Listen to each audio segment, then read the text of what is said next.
Good evening, everyone. Thank you. So tonight we have the privilege to be a part of a couple weeks long tour with Alberto Savarano and a couple other people from all over the country, really, participating in a dialogue around this biography. And the focus of our conversation tonight, we have the opportunity to have a discussion about a simple question, and that is, what type of education will generate Christian people? What type of education is required to give students what they need to not only face our secular society, but also creatively respond to it and be actors in it? What kind of education is required to sustain people after formal schooling is completed, when one is on one's own and burdened by the toils of daily life? We're not interested tonight in identifying and tracing the complex causes and issues with like what has created the increasing secularization of society or the problems of education, like it's some kind of knot that we're trying to unloosen with our genius and our effort. But what we're really trying to do and what we're interested in is discovering and walking a path forward from this position. And so we ask ourselves, what is this path forward? Is there a path forward? And what we're looking for are people to follow. So not just the correct answers or the creative sounding things, but people to follow. And 70 years ago, a certain Monsignor Luigi Giussani noticed indications of a decaying Christian culture among Italian young people, indications such as faith is no longer relevant to life and that Christians were attempting to live on values derived from Christianity, but without the concrete presence of the living Christ. And today in the church in America, we see similar indications of a troubled Christian culture, even within Christian homes and Christian schools. Giussani showed his students a path forward and invited everyone to follow it. That path is Christ, and he was a living witness to it. So this evening, we have three people who can personally testify to how Father Dasani can be a source of guidance and inspiration for us. Marcy Stockman founded and is responsible for The Well-Read Mom, the now international friendship that accompanies women by helping them read the great books of the Western tradition. We also have John Balsba, who is the president of Trinity Schools, a network of independent Christian, classically oriented schools in the United States, one of which is actually right here in the Twin Cities. We have some grads and faculty here, I think. And joining us as well, of course, is Alberto Savarano, a close collaborator with Father Giussani and the author of the new biography, The Life of Father Giussani. Our intention this evening is not to have merely a book presentation.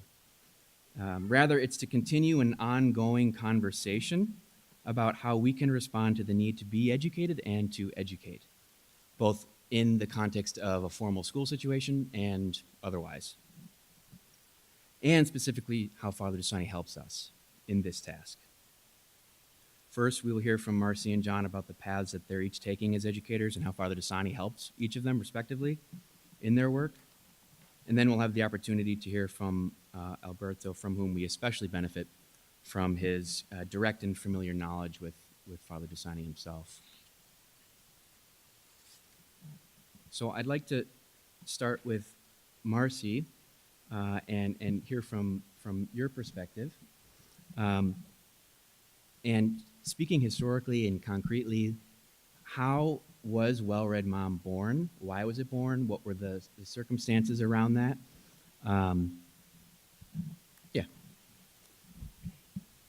All right. First of all, thank you, PJ, and thank you, Alberto, for the years you spent hidden away writing this book, because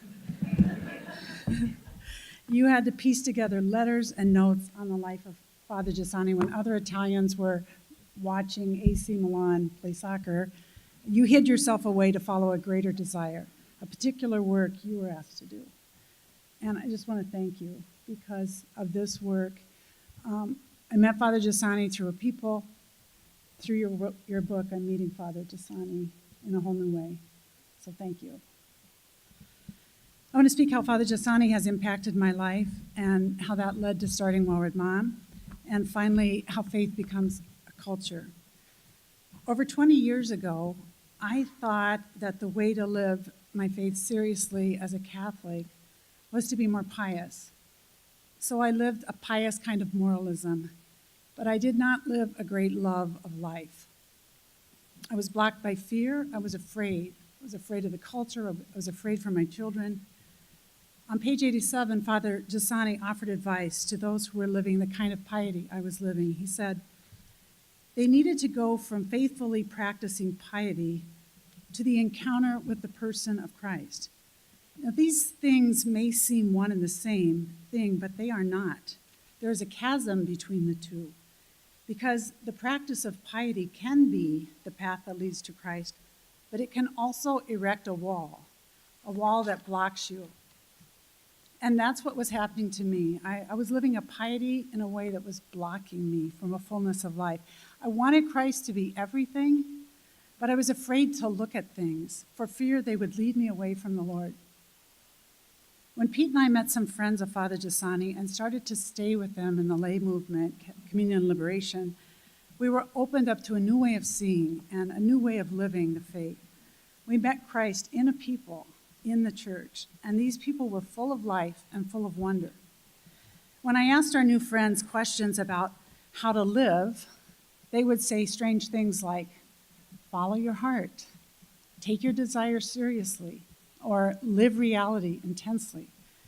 And I really did not know what they were talking about, but I was curious, and I was discovering that to be Christian did not mean losing my humanity. My vision began to widen, shackles of fear began to fall, because there was this positive proposal and a group of people to be with that were living. I could look at the stars, I could look at art, I could look at literature and people and believe that everything and everyone has the possibility of becoming a bridge to Christ, a sign of Him. So I started to relax and sort of breathe in my own skin. Father Giussani said, at the bottom of it all, Christianity must love in everything. Make everything, where's Emma? Even math, more vibrant, more savory, truer, everything. From that moment on, Dasani said, I gained a taste for studying. On 601, Father Giussani says, the issue is that Christ be everything for me. That this is how Pope John Paul's hope would come true, to make faith culture again in the various cultural spaces of our time. I was discovering this possibility that I could look at everything and life was becoming more vibrant. I could read literature again. I've always loved to read, and it was something that I had put aside to take my faith more seriously. But now I could do just the opposite. It could have something to do with growing closer to the Lord. These books, which help me ask questions about life, about justice, about longing, about forgiveness and truth, were a bridge to Him, who is the fulfillment of the deepest longings and desires of the human heart. Well, Pete and I have 7 children, and with that comes a full life. And I remember 9 years ago heading out of town to watch John and Phil's cross-country meet. And I was doing too much as a mom. I was on the verge of burnout. So I stopped at Caribou Coffee to get a large latte. It was more than a latte that I needed. I was really on empty. And I sat in the chair, I sat down, I sat there and I stared at the wall. And I thought, if I don't get going, I'm going to miss the boys' meet. And I kept staring. I was on empty and no one seemed to know it. I knew I couldn't keep going like I was. And I remember not getting up, and I missed the meet. Well, the next week, I told my Italian friend Elizabeth about this incident, and what she said would change my life and help unlock a key to my understanding. She said, you American mothers, You think that mothering is all about running to everything your kids are in. Take care of your heart. That's how you mother. Well, her words stung, and I thought, that wasn't very nice. Most other women would just join in commiserating, but not Elisabetta. She spoke something true, and I knew it. But what did it mean to take care of my heart? A couple months later, in the spring of 2012, I gave 3 talks to mothers groups, and I thought it would be interesting to find out what women were reading, so I called these talks Well-Read Mom. And what I found was most women weren't reading. Number one reason, they didn't have time. And even if they did have time, where would they start? They all thought reading was important, but they just didn't know how to work it in. But each time I drove home from one of these talks, I was sad because these women were trying their best to stay afloat, and they cared deeply about their children. And they'd come to this talk looking for some kind of support, and I was just pointing out one more thing, one more way they weren't measuring up. And then I realized I was really in the same boat, but because I wasn't reading consistently in a way that I was constantly with quality literature either. So I thought, how is this little talk I'm giving going to help anybody or make a difference in anyone's life? Well, several days later, my daughter Beth, who was a new mom at the time, she called me almost in tears, and she's like, Mom, I've been to these mothers groups 3 times, and I'm not going back. She said, all they talk about is their kids or what kind of diapers. She goes, Mom, isn't there a place after college where women get together and really talk about the meaning of life? I heard a cry in Beth's voice. She had a need to really live, and her need was the same as mine. We could help each other. So Beth's cry for meaning merged with my need to read, and the idea to come together and form Well-Read Mom Book Club was formed. Maybe this would be a way for us to take care of our hearts. The idea was simple. We'd read books together over a few years, and I offered to make a recording of an introduction for each book, and then I'd write some discussion questions. Beth would invite friends from St. Paul, I'd invite friends from Crosby, and then Laura Ringsmith invited friends from St. Cloud. So our 3 groups would stay together. We'd help each other be accountable. And this new avenue for friendship, combined with a need for meaning and a chance to read good books, ignited a passion in me. Putting a reading plan together became a joy, and I went to my bookshelves, pulled off about 150 books, spread them out on the floor, and I thought, how are we going to organize these? You know, do we read chronologically the great books from the Western tradition and start with Homer and then Virgil and St. Augustine and Dante? But that seemed overwhelming, and now I had a problem. I didn't want to be in this book club. This was going to be too much too soon. The books needed to be ordered in another way. We wanted to raise the bar without crushing anyone, so that a woman who wasn't reading at all could join in, or a woman who was a voracious reader could also be challenged, like St. Benedict ordered his monastery, so that the strong have something to yearn for and the weak have nothing to run from. Well, one day I was reading Pope John Paul's letter to women, and he was thanking women in their various capacities. Thank you, women who are daughters. Thank you, women who work. Thank you, women who are friends and sisters. And that became the idea. We'll order these books that way. So Year of Daughter, Year of Mother. My daughter-in-law, Steph, offered to design an invitation for the first meeting, and she said, if we're going to do this for women, it needs to be beautiful. Steph sat down and drew freehand a little cameo of a woman reading a book, and underneath it we put a little sentence, a book club to encourage, equip, and educate women through literature from the Western and Catholic tradition. We wanted women to know we were inviting them to take part in a noble and beautiful work. Well, this was all exciting until the fear hit. And I can tell you when the fear hit. It was on Main Street in Crosby. I had these 22 invites, and I had my arm in the blue mailbox on Main Street. And it hit me. I thought, if I drop these things, this thing's going to be real. It was a huge risk.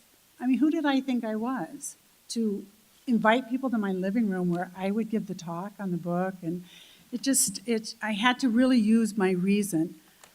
Who do I think I am starting a book club? I'm not an expert. I only took one literature class in college, and I didn't even do that well in it. I had to use my reason to counter the fear. Women aren't reading, and neither am I. These books were written for ordinary people like me, not just for people with degrees in literature. What can it hurt? I wanted to read good books, and I wanted to do this with my friends. My desire rose, and I dropped the invitations. 22 women showed up in my living room. Some of them are here. And Well-Read Mom began. A few months later, I met Dr. Mary Reichart, who teaches at the school here, and she offered to give an introduction to Kristen Lavenstatter, which was our winter selection, and we needed a place for our 3 groups to meet. And I just didn't want to invite the women to a church basement. So I wanted a beautiful place, so I thought, maybe we could call St. Thomas. But as I'm standing there with the phone, pacing back and forth, I thought, it's another risk. Like, who am I? I've been mostly a stay-at-home mom, to call a university and say, yes, I'd like to host a conference for literature. It just, you can't imagine how strange that felt. I had to look at this fear. Higher education has become specialized, so much so that at times we begin to think that if we're not experts in a particular field, we have to stay away from that subject. I told myself that was not reasonable. Literature is for everyone. Why would a university not want to encourage women to read and grow? I made the call, and before I knew it, we were scheduled to host the first Well-Read Mom conference in January 2013. 81 women gathered.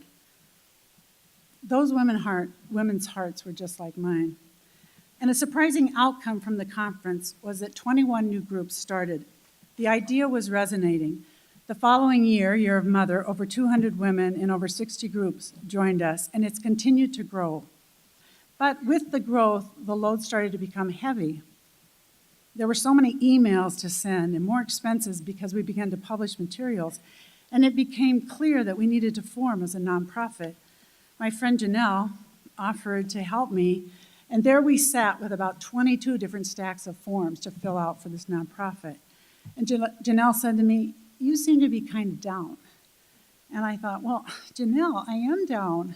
This is like reading Chinese. I don't understand how to fill out these forms, and it feels like we're sinking. Like we need more help on the computer. We need an IT person. It felt beyond us. 5 minutes later, Nadine walks in to pick up her son. She pokes her head in, and she says, are you working on Well-Read Mom? Say, if you ever need any computer help, I have an IT background. That was a monumental moment for me. It was not a coincidence. It was a sign for me that Christ was in this boat. And I journaled that night. I said, Lord, you sent Nadine at the exact time we were sinking. I believe you are in this boat, and with you in this boat, it cannot sink. We don't need to be afraid. Another time I was experiencing the heaviness of the work, updating member addresses and sending out packets to replace the ones that had gotten lost. I was making a lot of mistakes with the details. Every task seemed like a burden. And I mentioned this to my friend Lele, how the growth of this book club was getting to be too much. And I expected him to tell me, you need to get more help, you need to delegate. But instead he said, do you pray for these women? Pray for them? Like, what does that have to do with this? No, I don't, I said.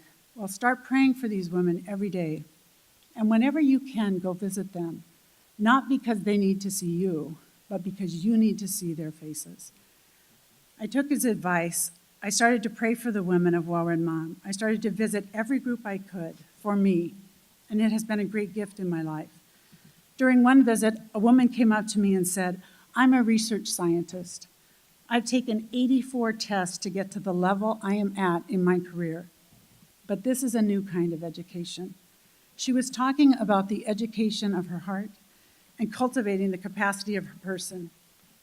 Another woman, after attending Well-Read Mom about 5 months, asked her new friends, wait a minute, are all of you Catholic? And they nodded yes. And she says, well, how can this be? Because I don't like Catholics, and I like you. 4 years ago, she was received into the church on Easter Vigil. I have so many stories from meeting the women, stories about friendship, about deeper conversion, about marriages being helped.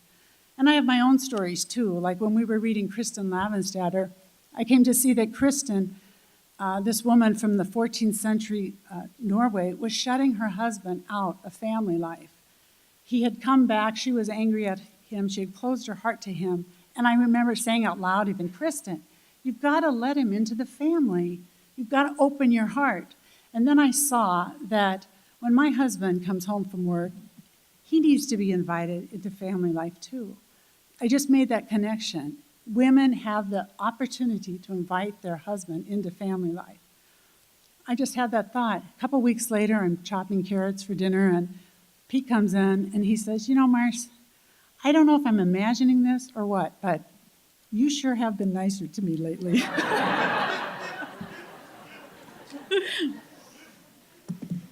Reading good literature educates our hearts, because when I can see something in my imagination, it helps me become aware of things in my own life, and I change. In closing, faith and culture. On page 87, the church needs to come to life again. The church needs to create communities in order to live anew. There will have to be many of these communities which will transform society and how life is lived in society. They will rearrange social life and make humanity's journey through this world more human. It is my hope that Wellward Mom is a little part of this coming to life again.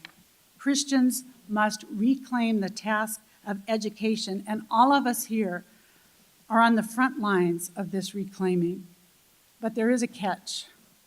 Father Giussani says, a faith that becomes culture will not come about through an intellectual system, a packet of dogmas, or a moralism.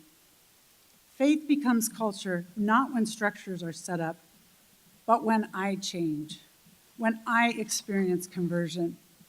What I see in the life of Father Giussani was a man who lived continual conversion.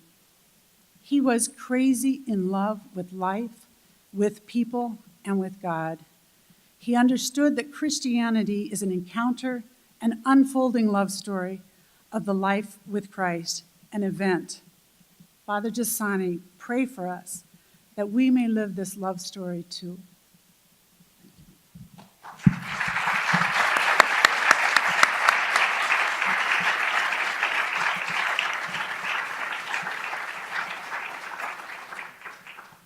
Thank you, Marcy. You mentioned a couple of moments in that story that in which you were struck with fear because you were confronted with a risk.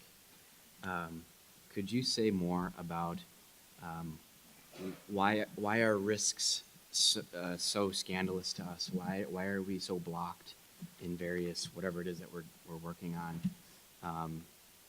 And maybe say more about how we can still act and take those risks.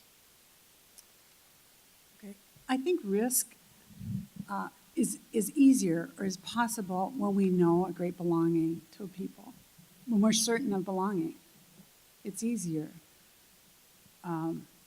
Also, the right use of reason. I have to challenge myself with what's true. We often just accept the status quo and don't challenge why, like it's reasonable that women and ordinary people can read literature, So it's been helpful to use reason in a new way, and also to know I belong to a people.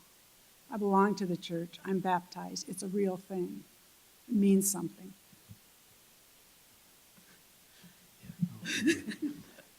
Why literature? Why not church documents or theology or self-help books or...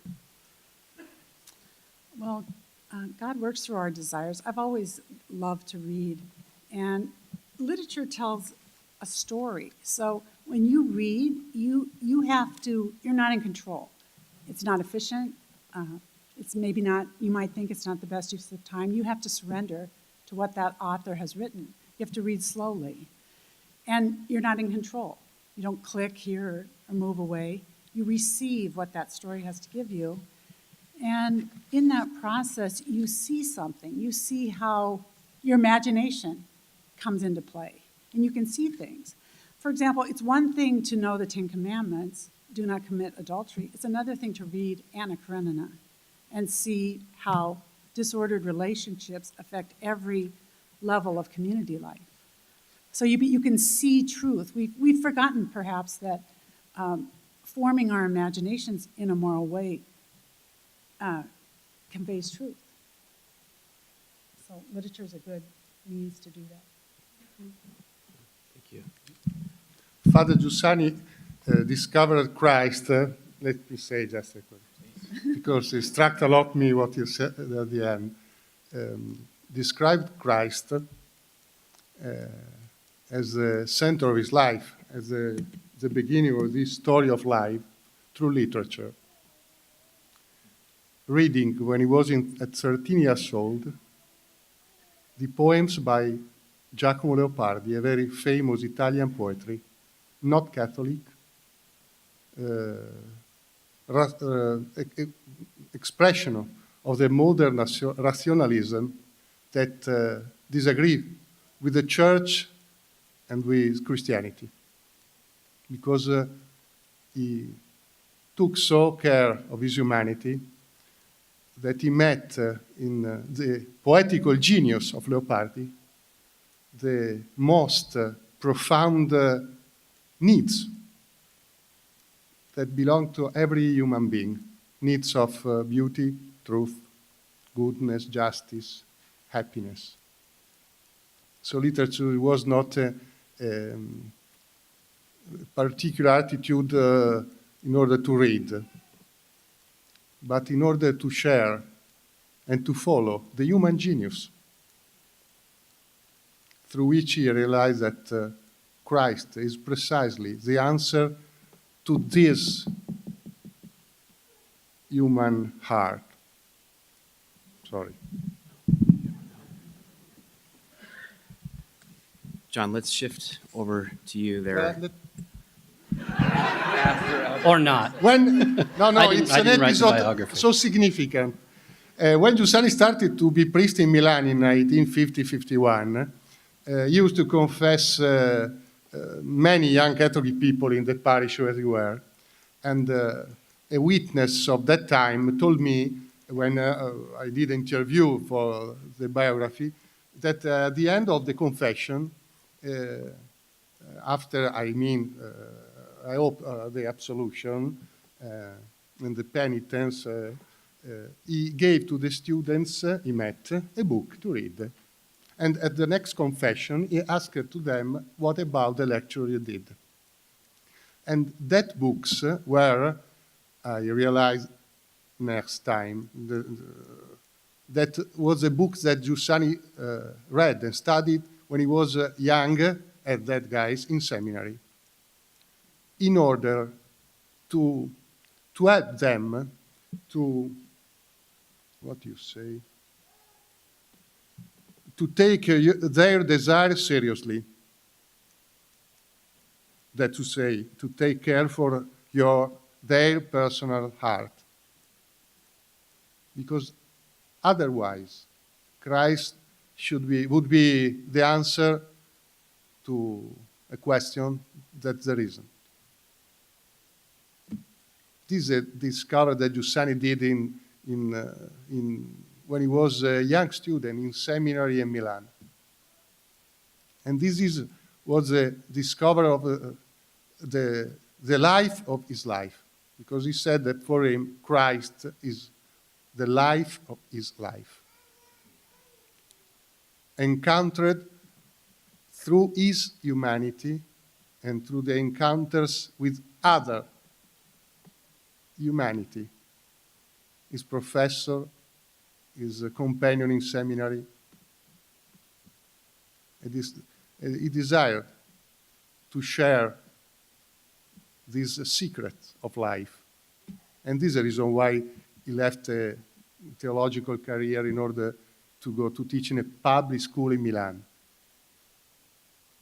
Not in a parish school, in a public. Because for him, everybody should know what he met as the answer to his personal desire. So, John, what's Trinity School doing? How does Trinity, to use the terminology that we opened up with, generate Christian people? Yeah, and I think it's important to recognize for something, an institution, a Christian school, that what we are really doing is helping. We may have a role to play and it may be significant, but in a perfect world, we really are partnering significantly with the home and the church. So maybe, another take on the question would be, what would be the role of formal education in helping to create or sustain a culture in which students can come to a robust, and I think I would say lasting Christian faith? Because I think we all recognize in terms of church attendance, in terms of identifying with the faith of their parents or even believing in God, we've come into something of a crisis right now, and I certainly see that even in our Christian schools. And I wouldn't want to be too alarmist, but I think everything points to a reality that something in the way we are going about things or in our moment right now is not sticking. Something about the way in which the faith is being passed on is not resonating. And I think I found in the book, in the biography, I ran across a line that to me lays sort of a template for addressing the situation in some of the terms we've already heard. It was from a youth newspaper, an interview in a youth newspaper from the early days of Father Giussani's teaching. And the newspaper reported that he had made a fiery contribution to a conversation on general education. And the quote they used from him was, "We cannot speak about the mystical body to people who do not know, for example, what a communitarian spirit is." So think about the implications of that for formal education for a minute. We cannot speak about the mystical body to people who do not know what a communitarian spirit is. And to me, there were three pretty significant implications for education in there. The first is it is and always has been a mistake to simply provide doctrine and religious education to students of a certain age. I'm not talking about little ones, but certainly of a certain age, to provide those things without some deep context for the really important things in their lives. And I think it's a tempting moment right now, in a matter of crisis or unease or whatever we want to call this, to think that we need to ramp up our information game and do better doctrinal instruction and better religious education, and that somehow information will solve this problem. But in a moment like this, information is never really the issue. There's something deeper going on, and therefore there will need to be a deeper solution to that problem. So the second implication of that statement, I think, is that Christianity, even in its doctrinal formations, even in something like the mystical body, is and describes a way of being human. So I've always been struck by the fact that the early Christians were called followers of the way. And of course, that harkens back to Jesus' saying, "I am the way, the truth, and the life." But it also goes back to, in a more ancient sense, to God's promise to restore all of humanity through a renewed Israel. So when Luke, quoting Isaiah, talks about John the Baptist as a voice crying in the wilderness who would prepare the way of the Lord, he means that in a literal sense, a highway that would come out of the desert into the promised land. And the outcome of moving out of that desert into the promised land was that all flesh would see the salvation of God. So what God has been doing in Israel and the church and his people has always been for all humanity. And that means that Christianity, this thing that we're involved in individually and together, is a deeply human endeavor. So whatever we do with formal education, somehow it's not enough to signal that Christianity would be one silo among many in a culture. So here I get my intellectual life, and here I get my politics, and over here I have some social engagements, and then I get my religion from the Christianity silo, mostly on Sunday and maybe in my devotional practices. That simply won't work. Christianity, in fact, doesn't make a lot of sense, or even frankly have a lot of value, simply as a set of privatized beliefs. Christ touches all humanity, or he touches nothing. That's one of the profound implications of the doctrine of the incarnation. And then the third implication, I think, of that statement, and this is where I think we start getting a little more to maybe the role that formal education would play.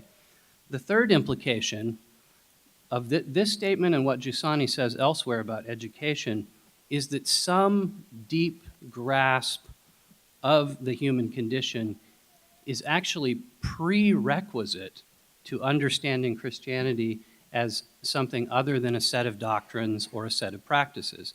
And I think Marcy was hitting on that as well. There are things we need to know about who we are as human beings. So how would that fold out into formal education? I'll give a couple of examples. Say you're in a science class. So you're studying the material world. It makes a great deal of difference. We'll reframe Giussani's statement there and say, we cannot speak about a creator God to people who know nothing about engaging creation. And I'm thinking there of engaging creation as creation rather than as simply the material world or the way materialist science might talk about that.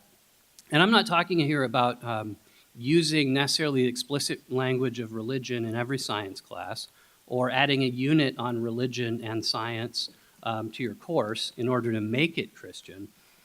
I'm talking about engaging the physical world with something like a religious sense. And in that case, it's not specifically Christian.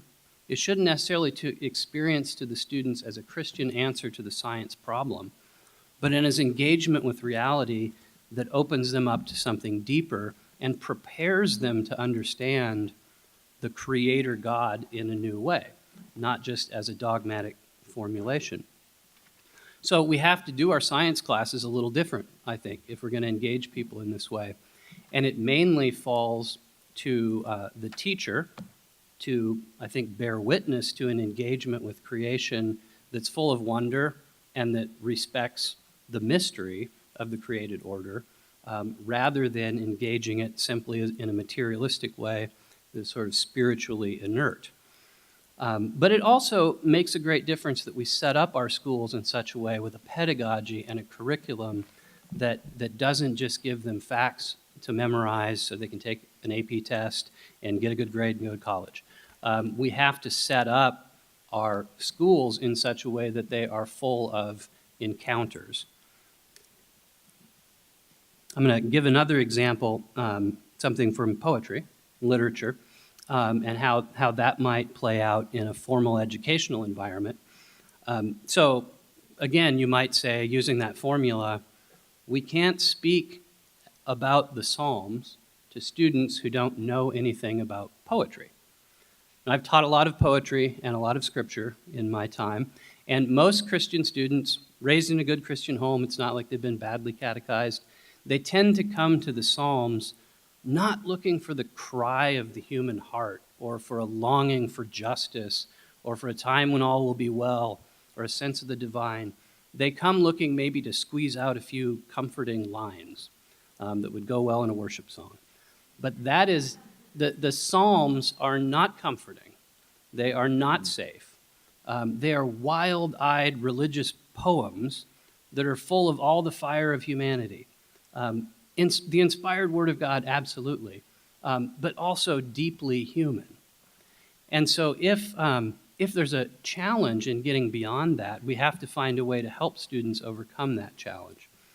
C.S. Lewis, when he was talking about children, said they have they have a significant obstacle coming to the biblical stories because they associate them with religion and churchiness. So one of the reasons he wrote the Chronicles of Narnia, whether you think this is a good idea as a motive for writing fiction or not, but one of the reasons he wrote the Chronicles of Narnia was to steal past the watchful dragons of skepticism, disengagement, and a sense of obligation that came with religion. Now, we're dealing at Trinity with a little older students. We have 6th through 12th graders, so it's not quite like that. But there is a parallel project. If we're going to teach the Psalms, we have to teach them right in the mix with the poetry. And to be honest, I think these days we probably need to teach them the poetry before the Psalms. Awaken the human first. Let them experience the poetry that teaches them about human longing. And then when the time is right, you can connect the Psalms for them in a new way with this poetry. And then they can experience the human longing of the Psalms that will find its fulfillment in Christ. Christ is the fullness of all these things, but in order to understand that, we have to understand our desires for that fullness, as it has already been echoed.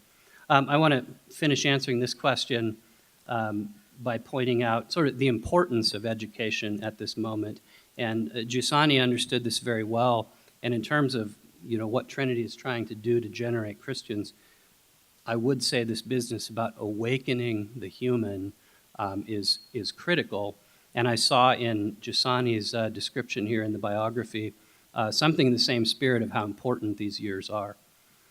Giussani had a deep conviction that if the young person did not grow in his awareness of himself, his presence in the world would leave no mark. Further, he believed that the privileged time in order to educate one to this awareness was during the high school years.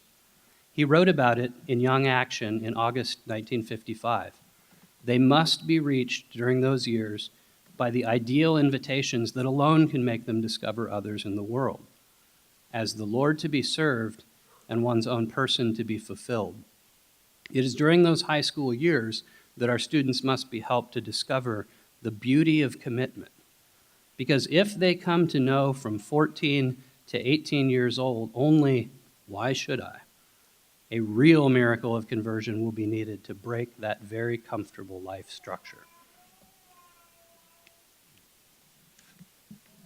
Something that's interesting to me is that you guys are both, you have met Giussani at different times, and it's affected you guys and your work in different ways. John, well, you just met Father Giussani through the Risk of Education and some people in CL and now the biography. Could you speak to a little bit about what has resonated with you and how have you changed from Giussani? Yeah, and it wasn't the Risk of Education that was first. I bumped into the movement in any serious way through an interview with Father Carone in Crux magazine. And I was drawn to the interview because of the title to begin with. It was C.L. Head Sketches Christianity Beyond the Culture Wars. And that's something at Trinity that we have always been very keen to avoid, is the language, the methodology, and some of the traps of what we know as the culture wars. But then what really struck me after I started reading it was the way in which Father Carone engaged that question. So the quote that really stuck with me was, the choice can't come down to the culture wars or a Christianity that has been stripped of content, because that has nothing to do with Abraham and salvation history. And I thought, well, that is an interesting take, because right where you would have expected him to maybe give some abstract argument or lay down some principles for cultural engagement with the world, he appealed to the personal history and salvation history and rooted it in this person of Abraham. And I thought that something about that is getting it absolutely right. So I live in South Bend, and it turned out that then he was going to come and speak at Notre Dame. So I got his book, Disarming Beauty, and went and heard him. I was starting to explore some of these things. And then PJ and I had a rather providential encounter. We were both thinking about each other. I was meeting CL and he was meeting Trinity, and we were both thinking, I've got to find out more about this. So he's the one who put me on to The Risk of Education. And I bought the book, I read it, and I thought it was just remarkable, a remarkable work on education, probably one of the best I've ever read, and I wondered where it had been all my life. And what it did for us, so at Trinity, sort of our intellectual history, we have always had the aim of human awakening in the tradition of Christian humanism via Jacques Maritain. So that was sort of where we hung our hat. But what Giussani is starting to do for us, and once I bought the book and read it and bounced it off other people, I bought it for our whole faculty. They read it. We had a conference, got together to talk about it. But what it's doing for us is giving a clear method to that. And it has to do with the way in which he articulates the connection between authority, tradition, critique, which is the student's own responsibility or the young person's responsibility to examine what he's been given, verification, and ultimately freedom, which is what brings with it the risk in the title. The risk of education is wrapped up in freedom. And at Trinity School, I think we had been fairly strong on freedom, risk, and verification, but we needed to learn more about the connection with that and authority, tradition, and critique. And I don't have time to do justice to all of those terms. I'm going to try and put it in a nutshell, but I would say after I put it in a nutshell, go buy the book. There's a new translation. After you buy the biography, also buy the new translation of The Risk of Education. But the insight in a nutshell was that in order to learn at all, a student has to be responding to a given particular tradition that has been delivered to him or her authoritatively. So he uses a metaphor that I find very powerful, that when children are children, we stuff their knapsack full of the best that we have to offer them of our tradition, our insight, our wisdom, things we've gathered from other sources, and they, by and large, receive it uncritically. And that's good. That's the way it should be. Sometimes I wonder with my 10-year-old, but they generally receive what we give them uncritically. But there comes a moment, and Giussani locates it, around 12 or 14, where they start pulling things out of the knapsack to examine, to critique in his language. At first, maybe they're just doing it to find out what's in there and why is it in there, what have they been given. But eventually, they will make the move of verifying for themselves whether they will hold on to those things that have been put in their knapsack. And I think we all remember that, though sometimes I think if we get into the business of training children, we forget. There are things, I had great parents. They gave me a great tradition. There are things I kept. There are things I didn't keep. And I still have a good relationship with my parents. But I think when we turn to our own children or our own students, we get a little nervous about that. What are they going to keep? What are they going to throw away? So that, I think there are two temptations then when children hit that moment. The first is to overreact, so to not help them verify the tradition for themselves, but just overreact with dogma or answers that don't respect their need to verify what you have given them. But the other, the one that really was the most important for us, the other temptation is to withdraw and take a neutral stance towards their process. To sort of say, I gave you your tradition, now it's your job. Here's another knapsack. It has look what that kid put in his knapsack. Here's an empty bag. Why don't you fill it with your own stuff? That actually ends up leaving young people awash and adrift because they don't have the criteria for judging between those different knapsacks. They don't have a basis for understanding how to make that determination. So that means we face the challenging thing of actually helping them verify for themselves what we have given them. And that's a hard place to be existentially, knowing that they're going to probably get rid of some of those things.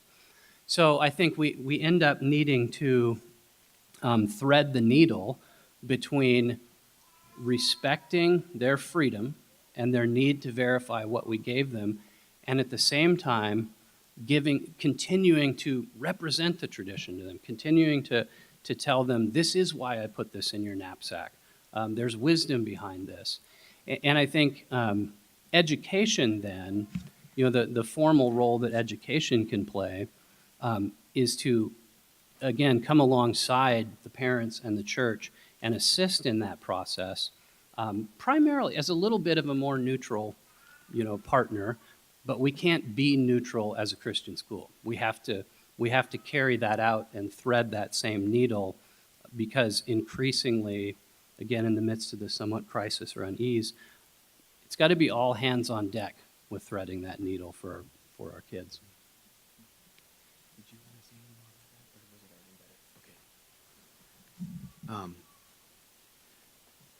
Thank you. Do you guys have any questions for Alberto?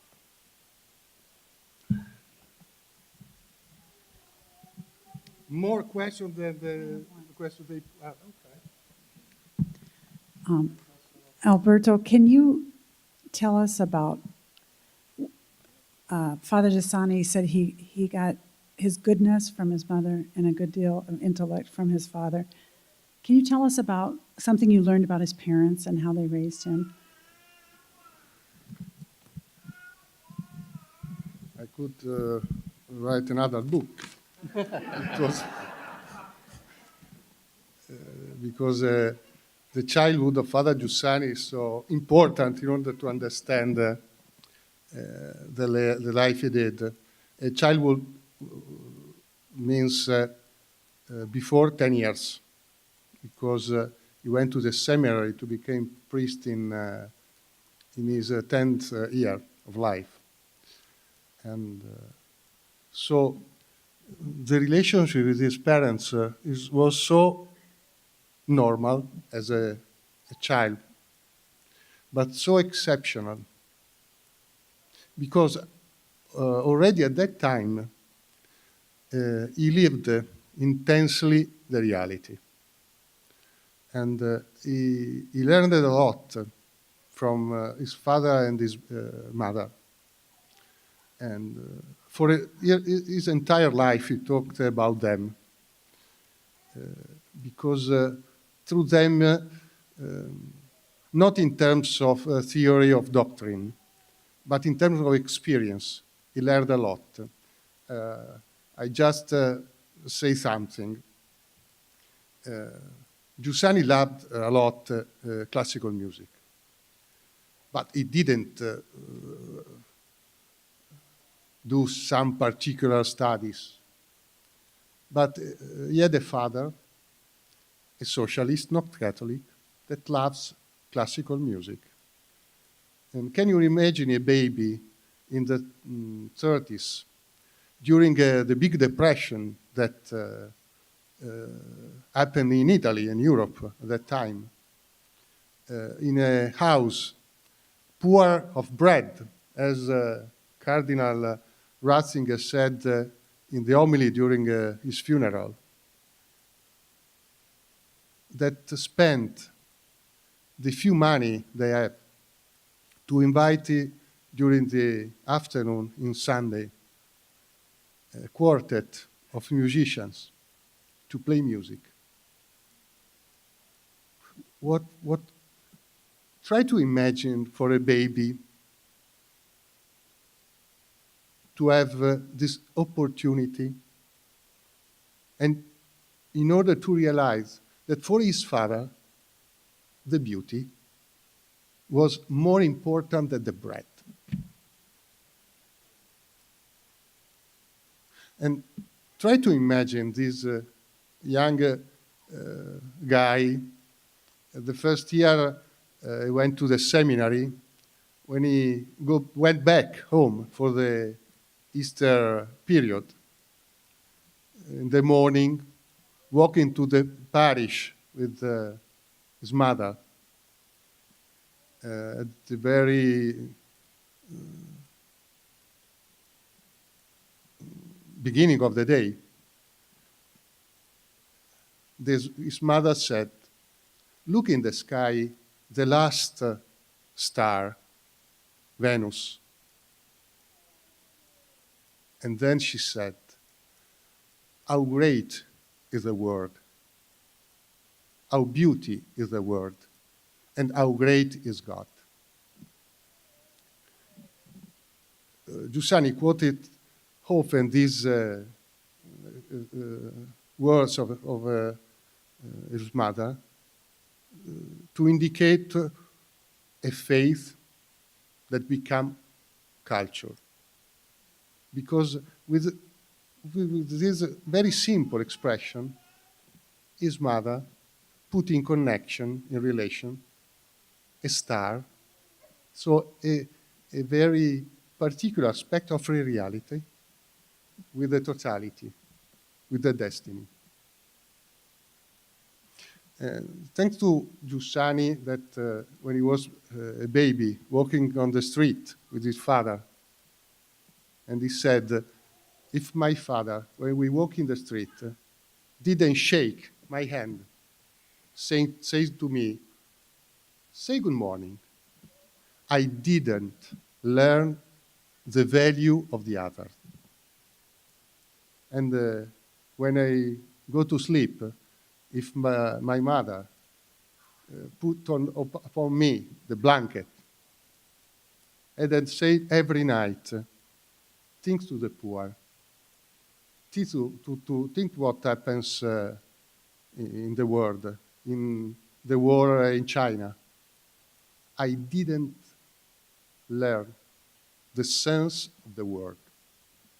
Not explanation, but simple gestures that a kid, a baby, could understand as soon as it was possible for a kid of 8, 9 years old.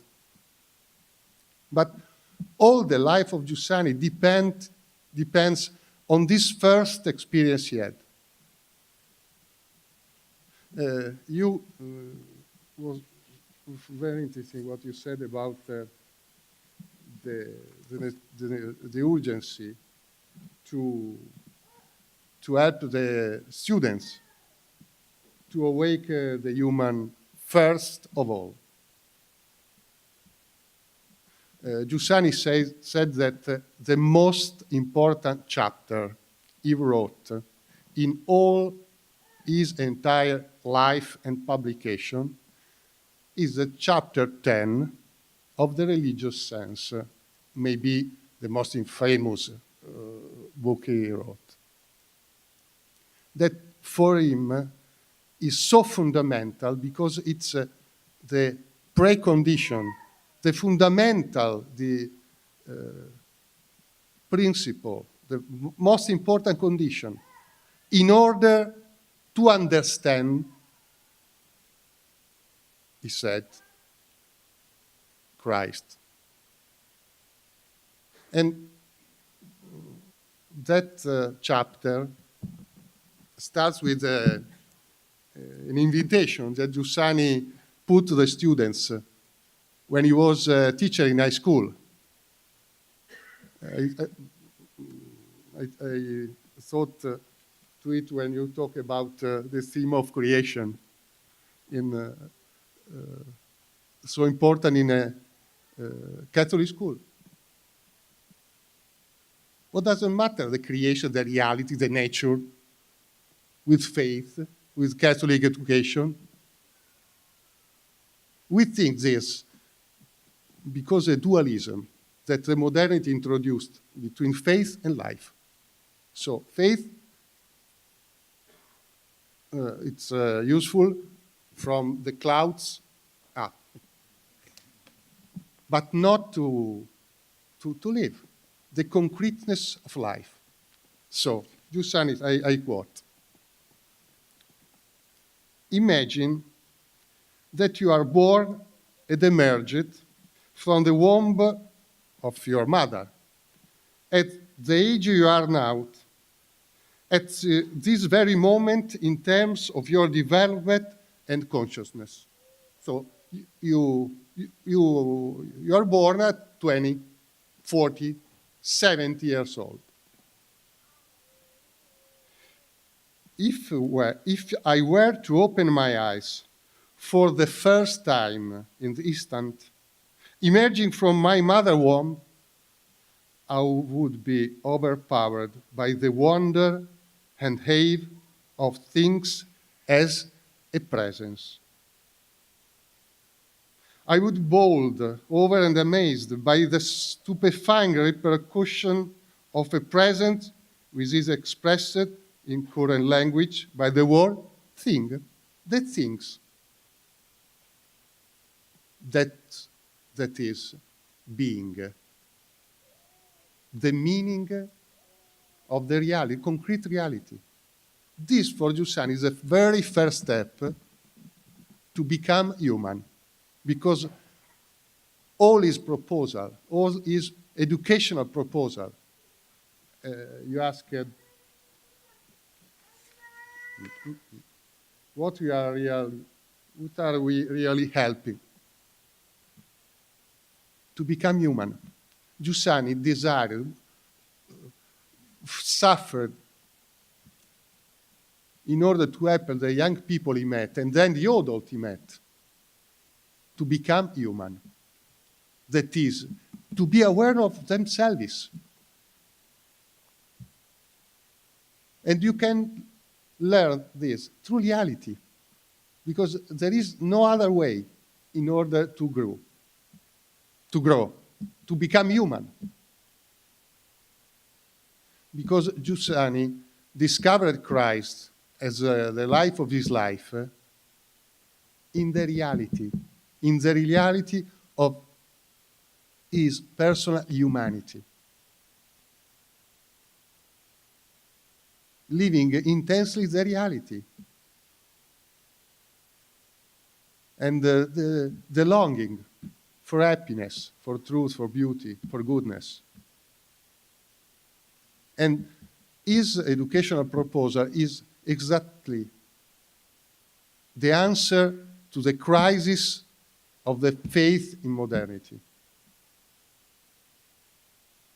And I think this may be one of the most important contributions he did, that he was so convinced that the great weakness that the Christianity, the church, the faith, live in this actual world, is that the Christian people do not live the experience of their humanity, their needs, their fundamental needs. He liked to quote Reinhold Niebuhr, the great Protestant theologian from the States, that say there is nothing more incredible than the answer to a question that there isn't. This is a secret of Giussani that didn't invent him. It's not a creation of Giussani. Yes, you know, he's a genius, he has a big charisma, but he didn't create this. This was, since Abraham, as you said, the method that God chosen. A proposal that strikes and solicits reason and freedom, respecting freedom. This is the reason why education is a risk. Because for Giussani, authority is not who impose himself or his ideas. Doesn't matter if they are wrong or right, but he who communicates himself the experience he lives and stop himself before the heart of the other, the freedom of the other. Once he said that most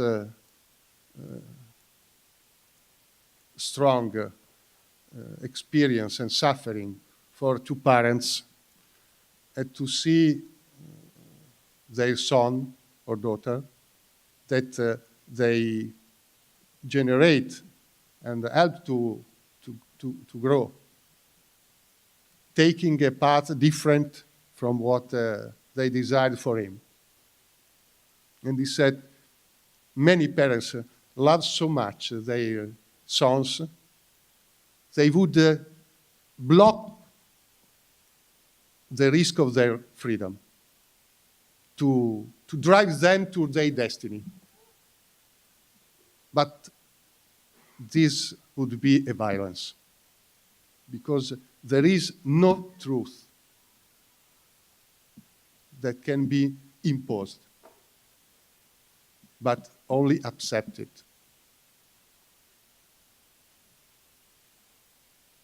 And it was, for me, very significant, the title that Father Caron put to his book, Disarming Beauty. Because this is one of the big questions of modern society. That was that fight against authority in the name of freedom. But the risk is that freedom right now disappear. In order to impose a truth. The first day Father Giussani entered the high school in Milan in 1854 in a public school. He was a priest, teacher of religion. So he could say, I'm the priest, I'm the authority, this is the truth, you have to obey. He said, I'm not here to impose you, or that is, to say something that you have to accept because I'm the authority. I'm here just to teach you a method through which you can verify, you can judge if the words I will say to you during the lesson are true. What a sense of dignity and value of the other would have Giussani, to put in their hands the instrument to judge, to recognize the truth, the beauty, the goodness. And this is the method of the Church.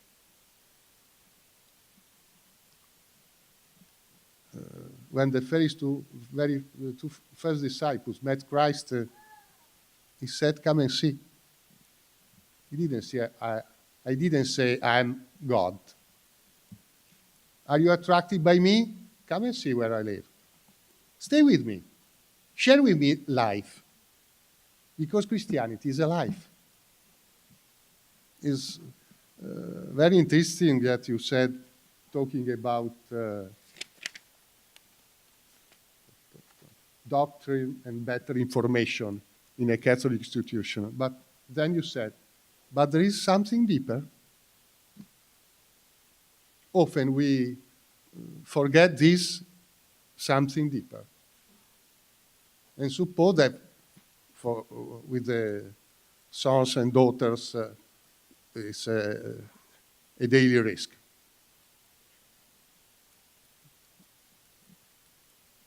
Doesn't respect this deeper that is inside them. Conceal their humanity, their freedom, in order to drive them to the destiny.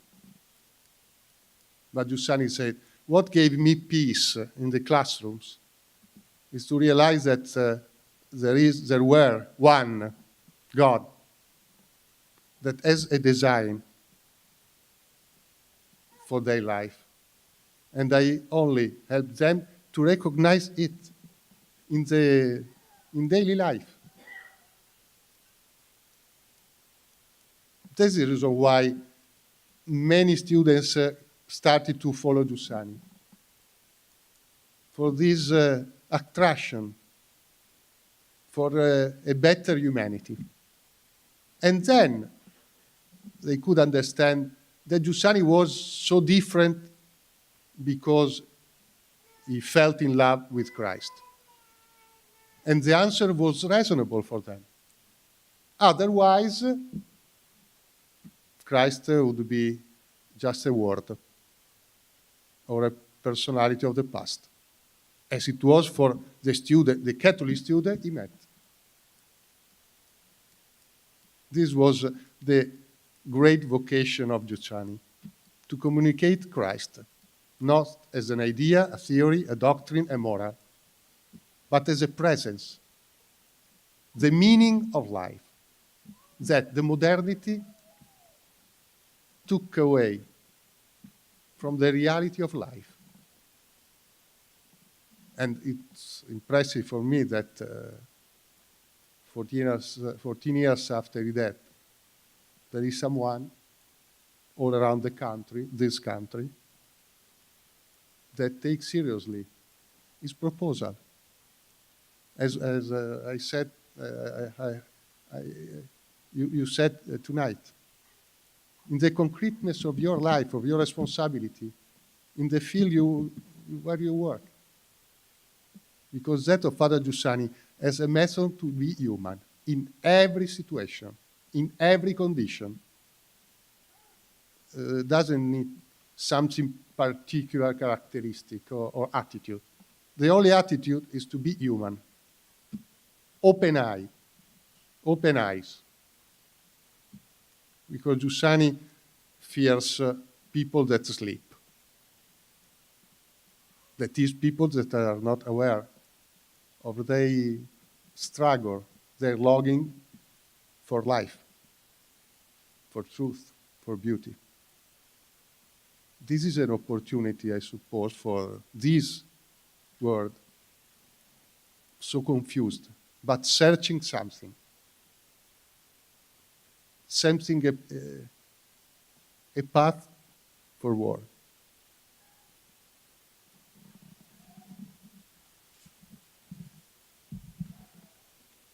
It looks like we're getting close to out of time.